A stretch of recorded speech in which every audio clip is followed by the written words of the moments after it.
दोस्तों, अगर आप केदारनाथ धाम जाने की योजना बना रहे हो तो ये वीडियो आपके लिए बहुत यूज़फुल होगा। चलो आज हम बात करते हैं उत्तराखंड के रोहतपड़ा ज़िले में स्थित केदारनाथ धाम की। दोस्तों, केदारनाथ जाने की आप अगर योजना बना रहे हो तो ये वीडियो आपके लिए बहुत ज़्यादा यूज़फुल होगा।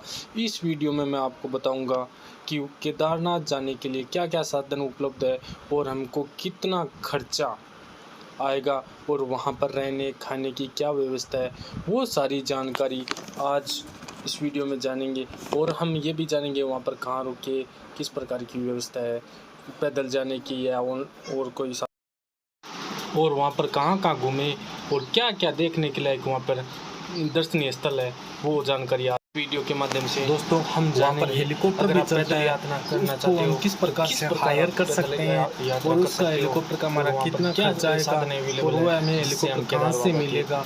आज भी इस वीडियो में हम सारी जानकारी जानेंगे किस प्रकार मैं आपको। तो दोस्तों ये वीडियो आपके लिए बहुत यूज़फुल होगा अगर आप केदारनाथ जाना चाहते हो तो। दोस्तों आप केदारनाथ किस प्रकार पहुंचेंगे वो जानकारी मैं आज दूंगा।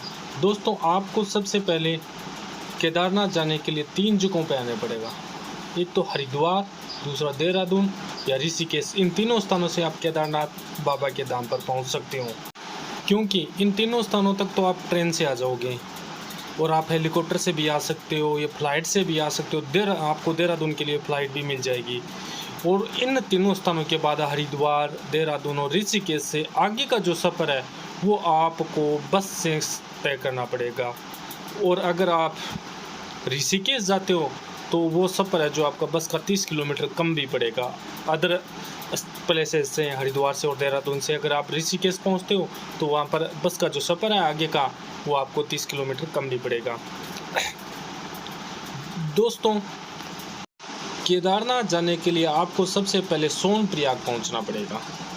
जो हरिद्वार से सोनप्रयाग की जो डिस्टेंस है वो भी मैं आपको इस वीडियो के माध्यम से। दोस्तों अगर आप हरिद्वार से सोनप्रयाग जाना चाहते हो तो जो हरिद्वार से सोनप्रयाग की जो डिस्टेंस है वो पड़ेगी आपको 230 किलोमीटर की दूरी तय करनी पड़ेगी। अगर आप देहरादून से सोनप्रयाग जाना चाहते हो तो देहरादून से सोनप्रयाग की जो डिस्टेंस है वो 250 km अवे फ्रॉम देहरादून, यानी 250 km की जो दूरी है वो आपको देहरादून से सोनप्रयाग के लिए तय करनी पड़ेगी। अगर आप ऋषिकेश आते हो और ऋषिकेश से सोनप्रयाग जाना चाहते हो तो उसमें आपको 210 km की दूरी तय करनी पड़ेगी, क्योंकि इसके अंदर 40 km का जो डिस्टेंस है वो थोड़ी दूरी कम हो जाती है, क्योंकि एक थोड़ा सा शॉर्ट रास्ता। चलो अब हम आगे की जानकारी लेते हैं।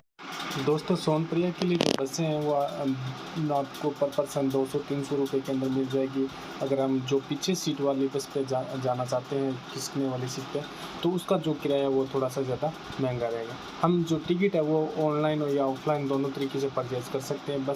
बस स्टैंड के जो पास में बहुत सारे एजेंट आपको मिल जाएंगे। दोस्तों ऑनलाइन और ऑफलाइन दोनों माध्यम से हमें टिकट आसानी से मिल जाएगी। अगर केदारनाथ पहुंच गए तो मन में ऐसा आ गया जैसे कि हम स्वर्ग में ही आ गए। दोस्तों स्वर्ग जैसी फीलिंग केदारनाथ धाम पहुंचने से मिलती है। दोस्तों जो ये सफ़र है इसको हम जब तय करेंगे हमें तो कम से कम 7 और 8 घंटे के बीच का समय लग जाएगा। दोस्तों सोनप्रयाग के लिए हमें जो बस रहती है वो रहती है, अगर आप कौन से बस के अंदर जाना चाहते हो वो आप पे निर्भर करता है। जो बस, क्योंकि वहाँ पर स्लीपर बसें नहीं चलती, सिर्फ और सिर्फ सिंगल बसें चलती है। स्लीपर बसें घाटियों के अंदर नहीं चल सकती, क्योंकि उनका नियंत्रण होकर गिर जाती है। तो यहाँ केदारनाथ जाने के लिए जो बेस्ट सीजन है वो रहेगा आपका अक्टूबर से नवंबर के बीच। वैसे यहाँ की यात्रा है जो शुरू हो जाती है अप्रैल मई के अंदर और अक्टूबर नवंबर तक की चलती है। मई जून के अंदर क्योंकि वहाँ पर काफ़ी ज़्यादा भीड़ होती है, कि मई जून के अंदर समर वेकेशन की छुट्टियाँ होती है, लोग छुट्टियाँ बिताने के लिए वहाँ घूमने जाते हैं, इसलिए वहाँ पर काफ़ी ज़्यादा भीड़ होती है। और अक्टूबर नवंबर का जो समय है जो आप जाना चाहते हो वो आपके लिए बहुत ही परफेक्ट और एकदम अच्छा समय है, क्योंकि एक तो वहाँ पर ज़्यादा आपको खर्चा भी नहीं है, खर्चा भी कम आएगा। अगर मई जून के अंदर हम जाते हैं या अप्रैल मई के अंदर जाते हैं तो वहाँ पर हमें जो खर्चा है वो भी थोड़ा सा ज़्यादा आएगा, क्योंकि उस समय वहाँ पर बहुत ज़्यादा श्रद्धालुओं की भीड़ रहती है। इस कारण अगर दोस्तों आप सोनप्रयाग में रुकना चाहते हो तो वहाँ पर आपको होटल मिल जाएंगे। पर पर्सन के लिए 800 से 1000 के बीच में किराया होगा। अगर आपको वहाँ पे मई जून में जा रहे हो तो इस होटल का किराया लगभग 3 से 4000 रुपये के बीच में होगा। अगर हम दूसरी बात करें तो वहाँ पे बड़े बड़े हॉल मिल जाएंगे, जो वहाँ पर आपको एक बेड और गद्दा मिलेगा, जिसका किराया पर व्यक्ति एक रात का 100 रुपये, 350 रुपये इस प्रकार अलग अलग है। अगर मई जून के अंदर जाते हो तो उनका किराया आपको 3-4 गुना। अब हम अपनी यात्रा को आगे बढ़ाते हैं, तो चलते हैं अगले स्टेशन जानते हैं आगे। दोस्तों, सोनप्रयाग पहुंचने के बाद में आपको जाना पड़ेगा केदारनाथ बाबा को पहुंचने के लिए आपको उससे पहले गौरीकुंड जाना पड़ेगा, जो सोनप्रयाग से उसकी दूरी 5 किलोमीटर है। और वहां पर जो गौरीकुंड है वहां जाने की भी आपके पास 2 विकल्प है, क्योंकि एक तो जो आप पर्सनल गाड़ी लेके आते हो, जो वहाँ से आपको गौरीकुंड जाने के 2 विकल्प मिलेंगे, या प्राइवेट टैक्सी या खच्चर से जा सकते हो। अगर खच्चर आप वहाँ से केदारनाथ जाने के लिए करते हो तो लगभग प्राइवेट टैक्सी होगा 25 से जा सकते हो। अगर आप प्राइवेट टैक्सी के अंदर गौरीकुंड जाते हो तो लगभग पर्सन का जो किराया होगा वो 30 रुपये पर पर्सन का होगा। तो दोस्तों, अगर सोनप्रयाग से आप सुबह जल्दी उठकर जाते हो तो वो आपके लिए बहुत ही बेस्ट रहेगा दोस्तों। और दोस्तों, वहाँ पे आप सोनप्रयाग से गौरीकुंड पैदल भी जा सकते हो। और गौरीकुंड से केदार बाबा की जो दूरी है धाम की, वो वहाँ पर 16 किलोमीटर पड़ेगी, जो आपको पैदल भी जा सकते हो, हेलीकॉप्टर से जा सकते हो।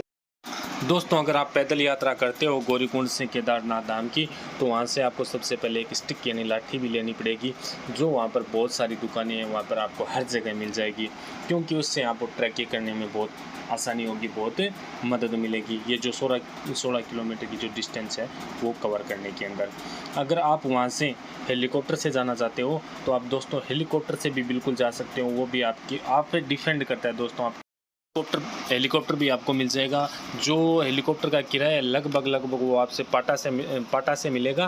पाटा जो एक कोई स्थान है उस वहाँ से मिलेगा, उससे आपको पर व्यक्ति 10,000 रुपये का किराया लगेगा। दोस्तों, केदारनाथ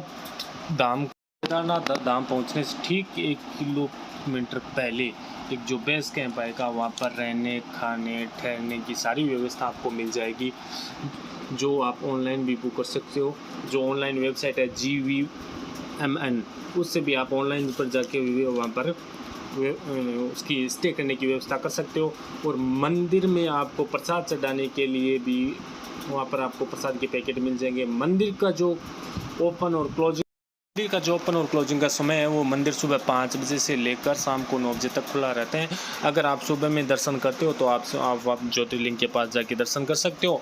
अगर रात में नाइट में दर्शन करते हो आप शाम को 6 बजे के बाद में, तो आपसे दूर से ही ज्योति के दर्शन करवाए जाएंगे दोस्तों। अगर वहाँ पर आप बाबा के लिए प्रसाद लेकर जाना चाहते हो, अलग अलग 100, 200, 300 रुपये के पैकेट आएंगे, जो वहाँ पर डिपेंड करते हैं आप किस प्रकार का लेना चाहते हो, और वहाँ पर ले सकते हो। और दोस्तों, केदारनाथ जाने के बाद वहाँ पर देखने लायक और क्या क्या चीज़ें, पास ही के अंदर आधा किलोमीटर दूर एक भैरव मंदिर है, जो आप देख सकते हो। और वहाँ पर थोड़ी सी 5-6 km में 2-3 और जो अच्छे बेस्ट प्लेसेज है, उनको भी आप वहाँ पर देखने जा सकते हो। तो दोस्तों, इससे जाने का बेस्ट सीजन है वो अक्टूबर। दोस्तों, अगर आप मंदिर से जाते हो, भैरव मंदिर है, वहाँ पर पास ही के वासुकी ताल है, जिसकी दूरी आपको 6-7 किलोमीटर पड़ेगी। और पास ही में एक गांधी सरोवर है, जो उसकी दूरी 3 किलोमीटर है, वो आप वहाँ पर रुक के कर सकते हो दोस्तों। वो अगर वहाँ पर आप स्टे करोगे तो आसानी से नहीं प्लेस, क्योंकि अगर आपको दोस्तों अगर ये केदारनाथ धाम की पूरी यात्रा करनी है तो आपको कम से कम 4 और 5 दिन का समय लगेगा। हरिद्वार तक आते हो उसके बाद का जो समय है वो 4-5 दिन का लगेगा यात्रा का।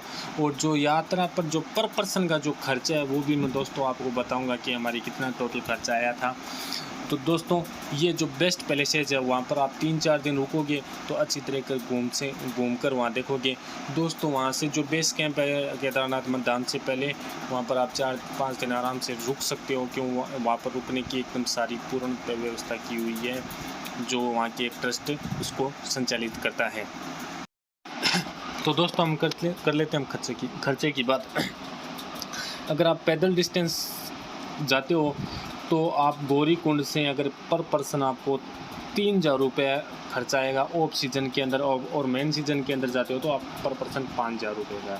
अगर आप खच्चर से जाते हो ऑफ सीज़न में तो 7-8 हज़ार रुपये के समथिंग पड़ेंगे।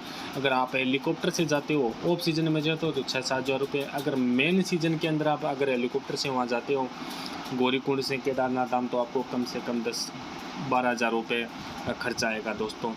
जो टोटल अगर आप पैदल जाते हो ट्रैकिंग करके तो आपको 3-4 हज़ार रुपये में काम चल जाएगा।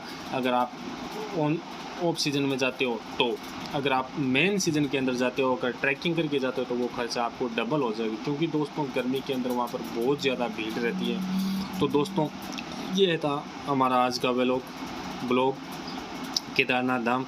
आपको कैसा लगा आपकी राय कमेंट करके ज़रूर बताओ दोस्तों। और इस प्रकार की आगे हम सारी जानकारी, चारों धामों की जानकारी और भी अच्छे अच्छे प्लेसेस की जानकारी मैं आपको देता रहूँगा। मेरे चैनल को ज़्यादा से ज़्यादा सब्सक्राइब करना और शेयर करना। बोलिए एक बार सब जोर से बोलो केदारनाथ धाम की जय। और अगर दोस्तों अगर आप ट्रैकिंग कर रहे हो तो आपके मन के अंदर ओम नमः शिवाय का उच्चारण करते अवश्य चलें। दोस्तों ये थी आज के केदारनाथ बाबा धाम की यात्रा की पूरी जानकारी। आप कमेंट बॉक्स के माध्यम से नहीं बताना आपको कैसी लगी। धन्यवाद, थैंक यू।